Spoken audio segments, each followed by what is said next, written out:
கடந்த 2021 திமுக தேர்தல் அறிக்கையில் அனைத்து மகளிருக்கும் உரிமை தொகை வழங்கப்படும் அப்படின்னு சொல்லி அறிக்கை வெளியிட்டாங்க. ஆனால் ஆட்சிக்கு வந்த பிறகு தகுதியுடைய சில மகளிருக்குன்னு சொல்லி அதில் வடிகட்டுனாங்க.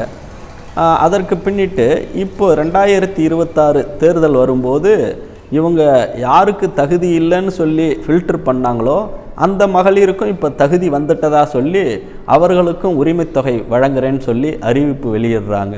அதுபோல் மகளிருக்கு பஸ்ஸில் இலவச பயணம் நடைமுறையில் இருக்குது.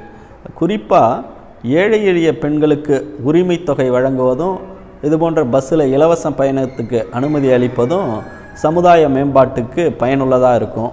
பொதுவாக பொருளாதாரத்தில் தன்னிறைவு பெற்ற மகளிருக்கு இலவச பயணமோ அல்லது மகளிர் உரிமை தொகையோ தருவதற்கு பதிலாக வேறு நலத்திட்டங்களுக்கு பயன்படுத்தலாம். விடியல் பயணத்தால் போக்குவரத்து துறை மிகுந்த நஷ்டத்தில் போகுது. போக்குவரத்து துறையில் பணியாற்றி ஓய்வு பெற்றவர்களுக்கு கிராஜுவிட்டி அமௌண்ட்டு கொடுக்க முடியல. அதே போல் ஊதிய உயர்வு கேட்டு போராடக்கூடிய தூய்மை பணியாளருக்கும் அங்கன்வாடி பணியாளருக்கும் மேலும் இடைநிலை ஆசிரியர்களுக்கும் ஊதிய உயர்வு வழங்க முடியல. காரணம் என்னன்னு கேட்டால் எங்களுக்கு நிதி இல்லை அப்படின்னு சொல்லி திமுக ஆட்சியில் சொல்கிறாங்க. ஆனால் இந்த உரிமை தொகை வழங்குவதற்கு மட்டும் திமுகவுக்கு எங்கேருந்து நிதி கிடைக்குது? மக்கள் வரி பணத்தை இது போன்ற ஓட்டு வங்கி அரசியலுக்காக திமுக வீணடிச்சுக்கிட்டு இருக்கு. அதை பற்றி உங்களுடைய கருத்தை கமெண்டில் தெரிவிங்க. நன்றி, வணக்கம்.